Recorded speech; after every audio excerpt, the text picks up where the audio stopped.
Il ne restait que 30 minutes pour conclure un contrat de plusieurs millions avec des investisseurs français. Mais le traducteur avait disparu.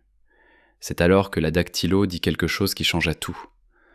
Marcos Enrique Cavalcante raccrocha le téléphone, les mains tremblantes. À 52 ans, il avait bâti un empire à partir de rien. Survécu à des crises économiques, affronté des concurrents déloyaux et traversé 2 divorces coûteux. Mais jamais il n'avait ressenti une peur aussi brute et panique que celle qu'il éprouvait à cet instant. Au 4e étage de l'immeuble qui portait son nom, au cœur de Sao Paulo, l'appel qu'il venait de recevoir pouvait ruiner une carrière. Pierre Dubois, le traducteur d'entreprise le plus respecté de la ville, venait d'être hospitalisé dans un état grave après un accident sur l'autoroute. Il était le seul lien entre Marcos et les investisseurs français qui devaient arriver dans exactement 27 minutes pour la réunion la plus importante de l'histoire de l'entreprise. « Monsieur Cavalcante ?» La voix de Carole, sa secrétaire, résonna dans l'interphone, empreinte d'une nervosité qui reflétait la sienne. « Les rapports financiers sont prêts, mais à propos du traducteur… » « Carole, dis-moi que tu as trouvé quelqu'un. » Marcos se leva de son fauteuil en cuir importé et se mit à faire les 100 pas. De la fenêtre, il voyait le tumulte de la ville, mais rien aujourd'hui ne parvenait à détourner son esprit du désastre imminent. Carole entra. Femme de 40 ans, efficace et loyale, elle travaillait avec lui depuis plus de 10 ans. Mais ce jour-là, son visage était pâle, et dans ses mains, une liasse de feuilles ressemblait à une sentence de mort. « Monsieur, j'ai appelé tous les traducteurs de français de la ville. Ils sont tous occupés ou ne peuvent pas arriver à temps, » dit-elle en avalant sa salive. « Le plus tôt possible, c'est à 16h. » Marcos s'arrêta et la fixa. « Carole, les Français arrivent dans 20 minutes. Cette réunion vaut 500 millions de reais. Si nous perdons ce contrat, la moitié de l'entreprise devra être licenciée. » Ce n'était pas une exagération. Marcos avait tout misé sur l'expansion internationale de Cavalcante Holdings. Investi 2 ans et 40 millions de reais dans ce partenariat avec le groupe français Beaumont Associés. Un conglomérat qui lui ouvrirait les portes du marché européen. Un rêve vieux de 15 ans. « Je sais, monsieur, je fais tout ce que je peux, » répondit Carole en regardant à nouveau sa liste, bien qu'elle n'y trouve plus d'issue. Marcos recommença à marcher, passant les mains dans ses cheveux. Il parlait un anglais intermédiaire, un peu d'espagnol, mais le français lui était totalement étranger. Il avait tenté d'apprendre plus jeune, mais avait toujours repoussé les cours. Aujourd'hui, il en payait le prix. « Monsieur, ils vont le remarquer immédiatement, » dit Carole avec raison. « Et ce sont des contrats complexes, pleins de termes techniques, de subtilités juridiques. Ce n'est pas une conversation de déjeuner. » Le téléphone sonna. Marcos décrocha avec l'espoir d'un miracle. C'était Jean-Claude Beaumont, le patriarche de la famille, qui parlait un français élégant dont Marcos ne comprit pas un mot. « Oui, très bien, merci », fut tout ce qu'il put répondre avant de raccrocher, priant pour avoir dit quelque chose de convenable. « Carole, ils arrivent dans 15 minutes !» cria Marcos pour la première fois devant sa secrétaire. « 15 ! S'ils voient qu'on ne peut pas leur parler, ils vont nous prendre pour des amateurs et tout annuler. » Les employés à l'extérieur cessèrent de travailler. C'était la première fois qu'ils voyaient leur patron perdre ainsi son sang-froid. Eduardo, le directeur financier, s'approcha timidement de la porte. « Marcos, je peux aider ? Tu connais quelqu'un qui parle français ? N'importe qui ? » « Le professeur de ma fille, mais elle est en cours et ne connaît rien à nos affaires, » répondit Eduardo. « Peut-être qu'on pourrait leur expliquer la situation et leur demander de parler anglais ? Tu es fou, ce sont des investisseurs traditionnels, conservateurs. Ils attendent du protocole, des manières, du raffinement. » Marcos tournait maintenant en rond. Fernanda, directrice marketing, apparut à la porte. « Marcos, et si on leur expliquait que le traducteur a eu une urgence médicale ? Ils ont pris un vol de Paris rien que pour cette réunion. Ils ont annulé d'autres engagements. Si on ne peut même pas communiquer, ils vont nous voir comme une entreprise de province. » Marcos s'effondra sur sa chaise, abattu. Il était exactement 15 heures. Dans 10 minutes, 3 générations de la famille Beaumont s'installeraient dans la salle de réunion pour une présentation que Marcos était incapable de faire. Carole tenta une dernière chose. « Monsieur, je vais appeler l'Alliance française. Peut-être qu'un professeur est disponible. » Tandis qu'elle composait frénétiquement, Marcos regarda par la fenêtre. Une Mercedes noire se gara devant l'immeuble. 3 hommes élégamment vêtus en sortirent, manifestement européens et d'une importance capitale. « Carole, ils sont là. Ils sont là et on n'a pas de traducteur. » C'est alors qu'Anna Silva passait dans le couloir, poussant son chariot de nettoyage. Employée depuis 10 ans, invisible, discrète, une femme de 43 ans aux cheveux bruns attachés en queue de cheval, en uniforme bleu de femme de ménage. Elle entendit le chaos dans le bureau de M. Cavalcante, habitué aux cris des cadres et à la tension des grandes réunions.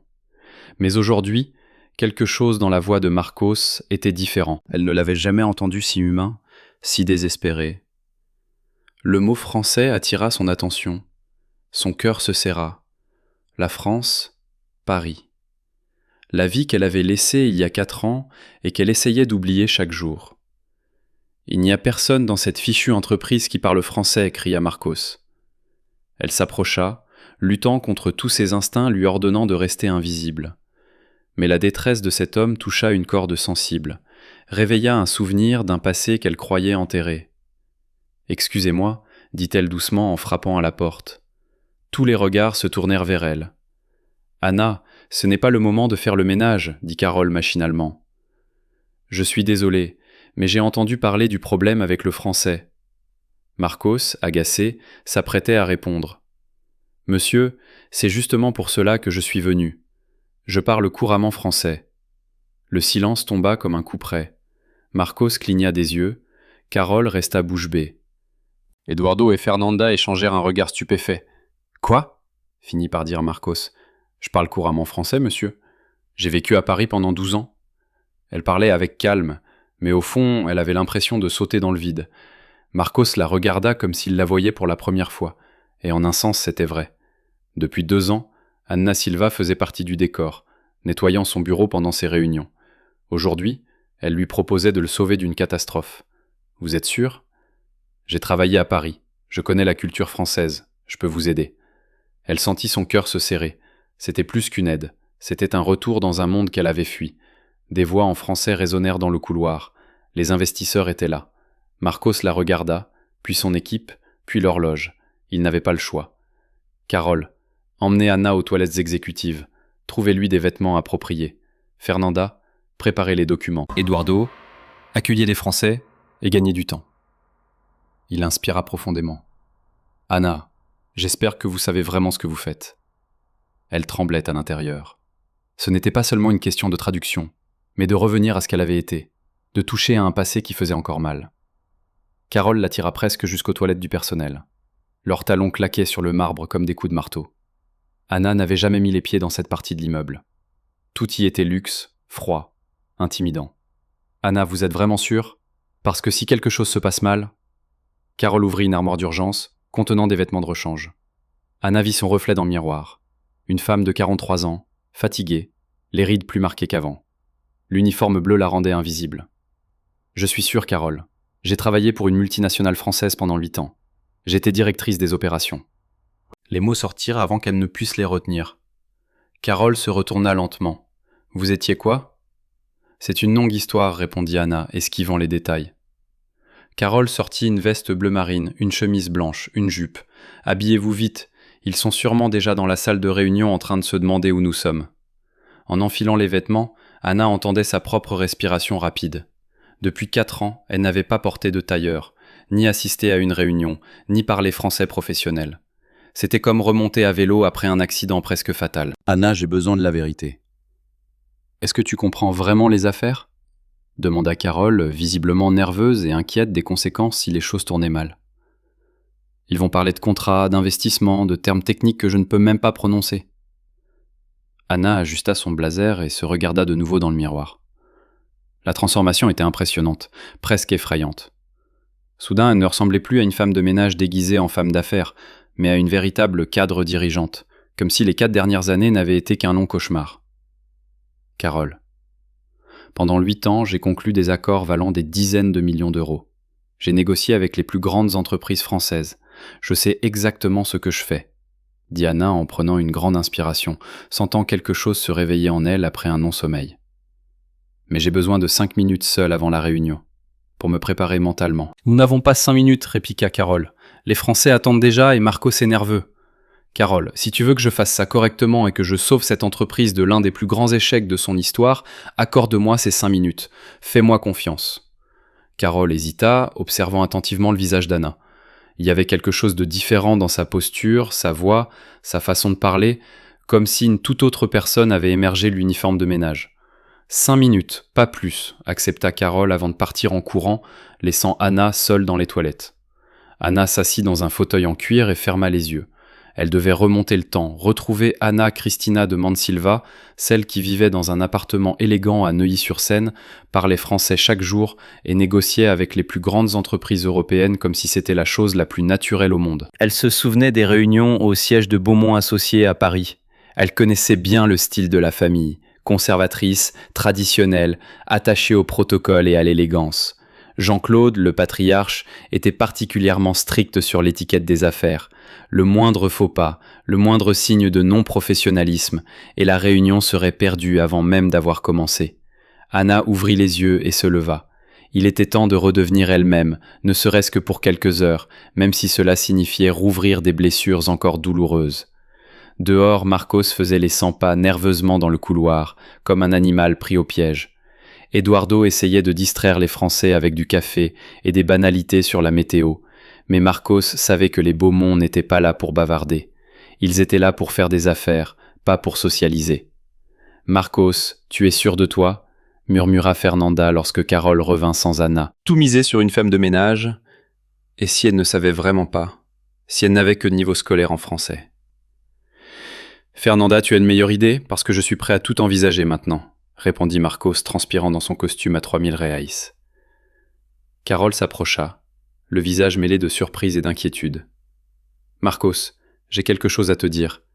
Anna dit qu'elle a été directrice des opérations pour une entreprise française multinationale pendant 8 ans. » Marcos s'arrêta net, comme s'il avait heurté un mur invisible. « Quoi ? Comment est-ce possible ? » Elle dit qu'elle a conclu des accords de plusieurs dizaines de millions d'euros, pensa Marcos. Peut-être qu'elle sait vraiment ce qu'elle fait, peut-être qu'elle n'est pas juste une femme de ménage. Avant que Marcos ne puisse digérer pleinement cette information, Anna apparut dans le couloir. La transformation était si spectaculaire que pendant une seconde personne ne la reconnut. Le blazer bleu marine lui allait à la perfection, et sa posture était droite, assurée. Elle ne marchait plus comme si elle s'excusait d'exister, elle marchait comme si elle savait exactement où elle allait. « Monsieur Cavalcante, » dit Anna, et même sa voix semblait différente, plus ferme, plus professionnelle, avec une autorité qui ne correspondait en rien à l'image qu'ils avaient d'elle. « Je suis prête. » Marcos la regarda un instant. Il y avait quelque chose dans sa présence qu'il n'avait jamais remarqué auparavant, quelque chose qui dépassait les vêtements chers et la posture droite. C'était une confiance naturelle, une élégance qui ne s'apprend ni dans les écoles ni dans les magasins. « Avant d'entrer, j'ai besoin de savoir une chose. Tu peux vraiment le faire ? Cette réunion détermine l'avenir de l'entreprise. Si quelque chose tourne mal... » Elle le regarda droit dans les yeux, sans cligner ni hésiter. « Monsieur Cavalcante, pendant 8 ans j'ai représenté l'une des plus grandes entreprises françaises au monde en Amérique latine. J'ai noué des partenariats qui ont transformé des marchés entiers. Je sais exactement comment travailler avec des investisseurs français. » La mâchoire de Marcos se décrocha littéralement. « Quelle entreprise ? Michelin ? » demanda-t-il. En tant que directrice régionale pour toute l'Amérique latine, je rendais compte directement au conseil d'administration à Clermont-Ferrand.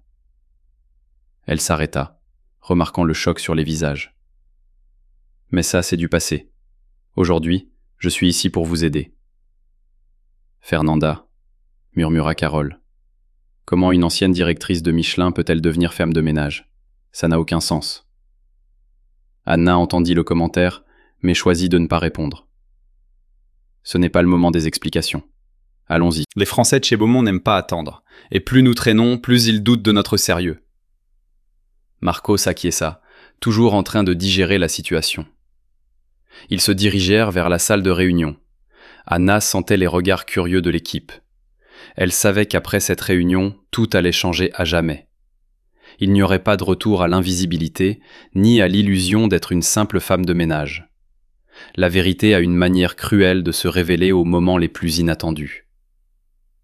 Lorsque la porte s'ouvrit, Anna vit 3 hommes élégamment habillés, parlant en français. Jean-Claude Beaumont, aujourd'hui septuagénaire, aux cheveux entièrement gris, conservait encore cette allure aristocratique qu'elle se rappelait de Paris. Philippe Beaumont, dans la quarantaine, semblait impatient et consultait sa montre. Le troisième homme, qu'elle ne reconnaissait pas, était probablement un avocat ou un consultant. « Je vous salue, messieurs », dit Anna en français impeccable, avec un accent si naturel qu'on aurait dit qu'elle était née à Paris. Les trois hommes se retournèrent simultanément. Jean-Claude haussa les sourcils, clairement surpris par sa maîtrise parfaite de la langue. Philippe cessa de regarder sa montre. Le troisième homme étudia Anna avec un intérêt renouvelé, comme s'il assistait à une métamorphose. Anna ne parlait plus comme une femme de ménage connaissant quelques mots de français. Elle parlait comme quelqu'un qui avait vécu, travaillé et respiré cette culture pendant des années. Marcos se tenait à côté d'elle, complètement perdu dans la conversation, mais impressionné par sa fluidité. Il avait l'impression qu'elle renaissait sous ses yeux. La femme qu'il avait connue pendant 2 ans n'était qu'une ombre de celle qu'il voyait maintenant. Jean-Claude s'approcha et lui serra la main avec le respect qu'on réserve à une égale. La réunion se poursuivit en français pendant plusieurs minutes. Marcos réalisa qu'il ne s'agissait pas d'une simple traduction. Anna menait une conversation sociale complexe, instaurait la confiance, exactement comme le ferait un négociateur international aguerri. « De quoi parlez-vous » chuchota Marcos. « Des banalités. Il commente la vue, félicite les locaux, me demande où j'ai étudié. Protocole standard. Il m'évalue pour savoir si vous êtes assez sérieux pour qu'il fasse affaire avec vous, répondit Anna doucement, gardant un sourire professionnel. Philippe dit quelque chose en français, manifestant son impatience de commencer les négociations. Monsieur Philippe veut aller droit au but. Il a des engagements tôt demain matin à Paris, traduisit Anna. Marcos se redressa, tentant de reprendre le contrôle de la situation. Parfait. Commençons alors. Anna se plaça stratégiquement entre Marcos et les Français, et, pour la première fois depuis 4 ans, elle se sentit totalement chez elle. C'était son élément, son habitat naturel. Ce n'était pas qu'une question de langue. C'était une question de compréhension des cultures, de faciliter les affaires, de construire des ponts entre des mondes différents. Marcos commença la présentation en anglais, marquant une pause après chaque phrase pour laisser à Anna le temps de traduire. Mais il remarqua vite qu'elle ne se contentait pas de traduire mot à mot. Elle raffinait, éclaircissait, rendait tout plus élégant et convaincant, comme si elle traduisait non seulement la langue, mais aussi l'intention profonde des mots. Lorsque Marcos évoqua les chiffres du chiffre d'affaires, Anna ne se contenta pas de traduire. Elle expliqua le contexte, parla du marché brésilien et fit des comparaisons pertinentes avec des entreprises françaises reconnues. Lorsqu'il évoqua les plans d'expansion, elle ajouta des détails sur la réglementation, démontrant une compréhension approfondie du sujet. Jean-Claude posa une question complexe sur la fiscalité brésilienne, et Anna ne se contenta pas de la traduire à Marcos. Elle y répondit directement, faisant preuve d'une connaissance technique qui impressionna clairement les Français. « Elle », chuchota Marcos pendant une pause, alors que les Français conversaient entre eux. « Elle ne traduit pas, elle vend même mieux que moi. » Elle esquissa un sourire confiant, un sourire qu'aucun membre de l'équipe brésilienne n'avait jamais vu auparavant. « Voilà comment on fait des affaires avec les Français, monsieur Cavalcante. Ils ont besoin de sentir que vous comprenez vraiment leur monde. Une traduction littérale ne suffit pas. » La réunion se poursuivit, et Marcos comprit qu'il assistait à quelque chose d'extraordinaire. Anna n'était pas seulement une traductrice compétente, ni même une ancienne cadre supérieure déguisée. Elle était une négociatrice née, le pont culturel parfait, une femme ayant saisi à la fois les subtilités brésiliennes et françaises bien mieux que n'importe quel consultant qui l'ait jamais engagée. Et les Français étaient visiblement impressionnés. Philippe ne regardait plus sa montre. Jean-Claude prenait des notes avec intérêt, et le troisième homme murmurait des commentaires positifs qu'Anna traduisait avec une humilité tactique. Lors de la première pause, Jean-Claude s'approcha d'Anna et lui dit quelque chose qui la fit légèrement rougir. « Qu'est-ce qu'il a dit ?» demanda Marcos, curieux.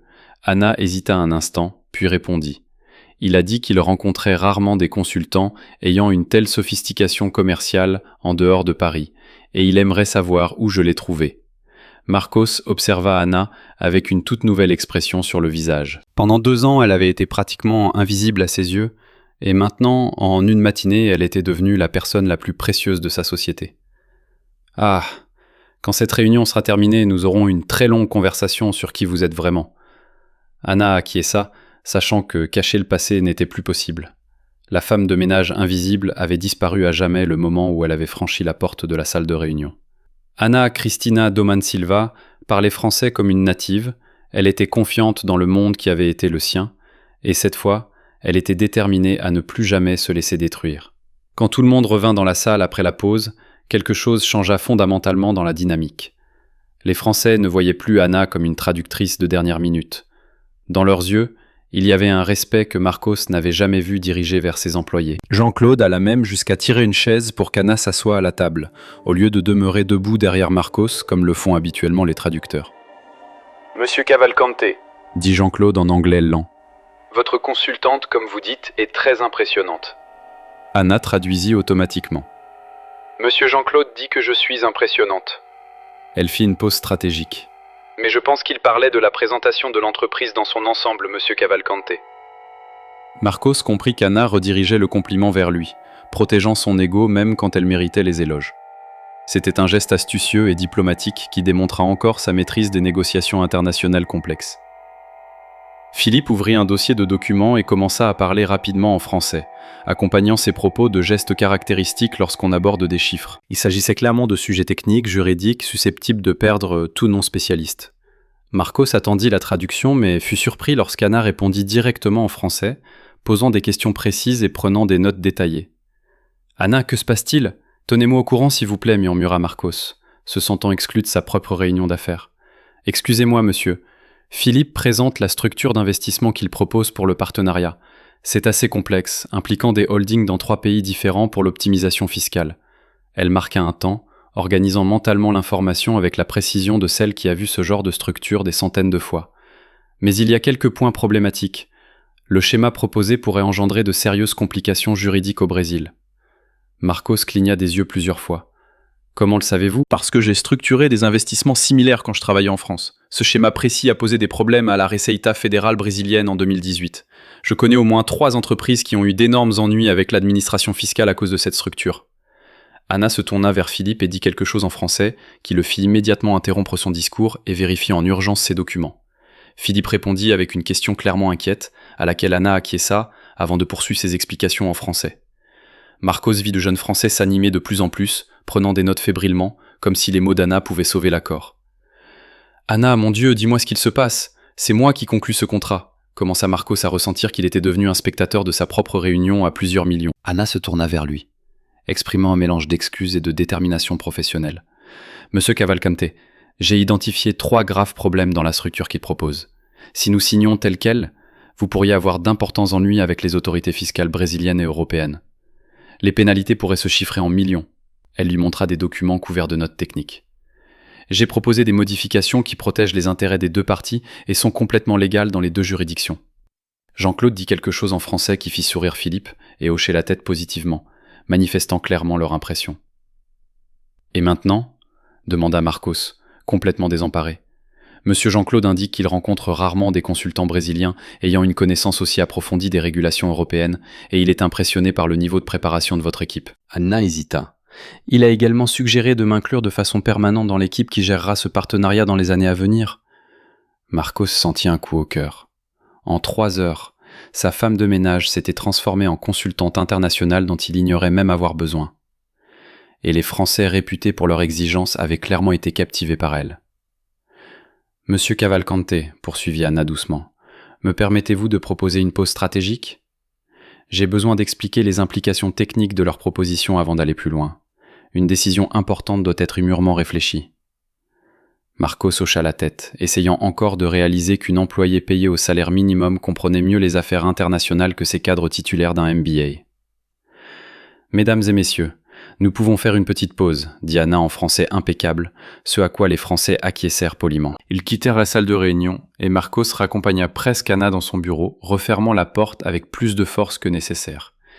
Carole, Eduardo et Fernanda les suivirent, le visage exprimant à la fois curiosité extrême et choc total. « Ana, qui êtes-vous vraiment ?» explosa Marcos lorsque la porte se referma. Sa voix était pleine de frustration et d'admiration. Ana s'installa dans le fauteuil en face du bureau de Marcos, toujours droite et professionnelle. Mais pour la première fois depuis qu'elle avait enfilé le blazer, il aperçut une vulnérabilité sincère dans ses yeux, comme si elle s'apprêtait à dévoiler une blessure jamais complètement cicatrisée. Je m'appelle Anna Cristina Domansilva. J'ai vécu 12 ans en France où j'ai construit une carrière que je pensais éternelle. Elle prit une profonde inspiration, prête à plonger au plus profond. 8 de ces années, j'ai travaillé chez Michelin en tant que directrice des opérations pour toute l'Amérique latine. Avant cela, j'ai obtenu un MBA à HEC Paris et travaillé pour 2 autres multinationales françaises. La pièce était tellement silencieuse qu'on entendait le ronronnement de la climatisation. Carole retint son souffle. Eduardo resta bouche bée, comme s'il avait vu un fantôme, et Fernanda serra ses documents comme s'ils étaient le seul point d'ancrage dans un monde soudainement retourné. « Comment passe-t-on de directrice chez Michelin à femme de ménage ici ?» demanda Marcos. Sa voix s'attendrit, conscient que derrière cette transition impossible se cachait une histoire douloureuse. Anna baissa les yeux sur ses mains, et pour la première fois, Marcos vit des larmes perler dans ses yeux. Il y a 4 ans, mon mari François a été arrêté en France pour fraude fiscale et blanchiment d'argent. Il était associé dans une firme de conseil qui détournait des fonds depuis des années. Elle s'interrompit, la douleur visible comme une cicatrice récente. Je ne savais rien, j'étais concentré sur mon travail, mais comme nous étions mariés et avions un compte joint, j'ai aussi été mise en cause. Mon Dieu, chuchota Carole en se couvrant la bouche. Je n'ai pas été inculpé car j'ai prouvé mon innocence complète, mais le scandale a détruit ma réputation du jour au lendemain. La presse française est implacable, et mon nom est devenu synonyme de suspicion. Elle essuya une larme tenace. Aucune entreprise française ne voulait m'embaucher. Nous avons tout perdu. Notre maison, nos voitures, nos investissements, nos amis. François est encore en prison. Il lui reste 2 ans à purger. Marcos s'effondra dans son fauteuil. Le poids de cette confession l'écrasa. Et pourquoi n'avez-vous pas cherché un poste dans votre domaine ici au Brésil ? J'ai essayé pendant des mois, envoyé des CV à toutes les multinationales, proposé mes services en conseil, tenté d'expliquer ma situation. Anna reprit son souffle, retrouvant cette posture professionnelle qui était si naturelle pour elle. Mais dès que les entreprises tapaient mon nom en ligne, elles tombaient sur toutes les informations du scandale. Même si j'avais été blanchi, personne ne voulait prendre le risque d'embaucher quelqu'un lié à une fraude fiscale.